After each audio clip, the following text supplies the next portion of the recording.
பாபாவின் இனியதும் அமிர்தத்தினையொத்த வார்த்தைகளும். ஒரு நாள் மத்திய ஆரத்தி முடிந்த பிறகு அடியார்கள் தங்கள் இருப்பிடங்களுக்கு திரும்பிக் கொண்டிருந்தார்கள். அப்போது பாபா கீழ்கண்ட அழகான அறிவுரையை விடுத்தார். நீங்கள் எங்கு வேண்டுமானாலும் இருங்கள், என்ன வேண்டுமானாலும் செய்யுங்கள். ஆனால் இதை ஞாபகத்தில் வைத்துக் கொள்ளுங்கள், நீங்கள் செய்வது அனைத்தும் எனக்கு தெரியும். நானே அனைவருடைய அந்தரங்க ஆட்சியாளனாக இருதயத்தில் அமர்ந்து இருக்கிறேன்.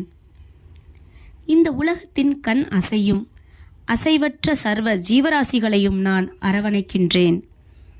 இப்பிரபஞ்சம் என்னும் தோற்றத்தை நானே கட்டுப்படுத்துபவன், ஆட்டுவிப்பவன். எல்லா வர்க்கங்களின் மூல மாதா நானே. முக்குணங்களின் கூட்டுறவும் நானே. நானே எல்லா உணர்ச்சிகளையும் உந்துபவன், படைப்பவன், காப்பவன், அளிப்பவனுமாம். என்பால் கவனத்தை திருப்புவனை எதுவும் துன்பம் விளைவிக்காது. ஆனால் மாயை என்னை மறந்தவனை ஆட்டி உழுக்கும்.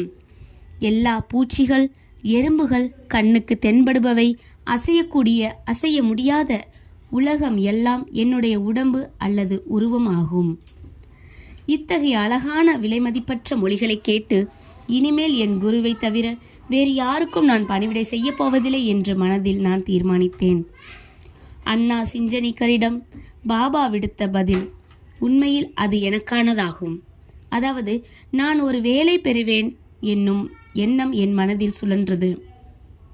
நான் அங்கனம் நிகழுமா என்று எண்ணிக்கொண்டிருந்தேன். எதிர்கால நிகழ்ச்சிகளை கண்ணுறும்போது பாபாவின் வார்த்தைகள் உண்மையாயின. நான் ஓர் அரசாங்க உத்தியோகத்தை பெற்றேன். ஆனால் அது குறுகிய கால அளவுடையது. பிறகு நான் சுதந்திரம் அடைந்தேன். என் குரு சாய்பாபாவினுடைய சேவைக்கு என்னை பரிபூரணமாக சமர்ப்பித்தேன். இவ்வத்தியாயத்தை முடிக்கும் முன்பாக பல்வேறு இடைஞ்சல்களான மடி, தூக்கம், மனது அலைதல், உணர்வுகளுடன் உறவு இவற்றை விட்டொழித்துவிட்டு தங்களுடைய முழுமையும் சிதைவுமற்ற கவனத்தை இந்த சாய்பாபாவின் கதைகளுக்கு அளிக்கும்படி இந்நூலை பயில்வோரிடம் நான் வேண்டிக் கொள்கிறேன். அவர்களது அன்பு இயற்கையானதாக இருக்கட்டும். பக்தியின் ரகசியத்தை அவர்கள் அறியட்டும். மற்ற பல சாதனைகள் புரிந்து களைப்படைய வேண்டாம். ஒரு எளிய மருந்தை அவர்கள் பற்றட்டும். அதாவது சாய்பாபாவின் கதைகளை கேட்பது. இது அவர்களின் அறியாமையை அழித்து அவர்களுக்கு முக்தி நல்கும். ஓர் உலோபி பல்வேறு இடங்களில் தங்கினாலும் தன்னுடைய புதைக்கப்பட்ட செல்வத்திலேயே சதா சிந்தனை உள்ளவனாக இருப்பதைப் போல் சாய்பாபா நம் அனைவரின் உள்ளமெனும் அரியாசனத்தில் வீற்றிருக்கட்டும். அடுத்த அத்தியாயத்தில் சாய்பாபாவின் ஷீரடி விஜயத்தை பற்றி கூறுகிறேன்.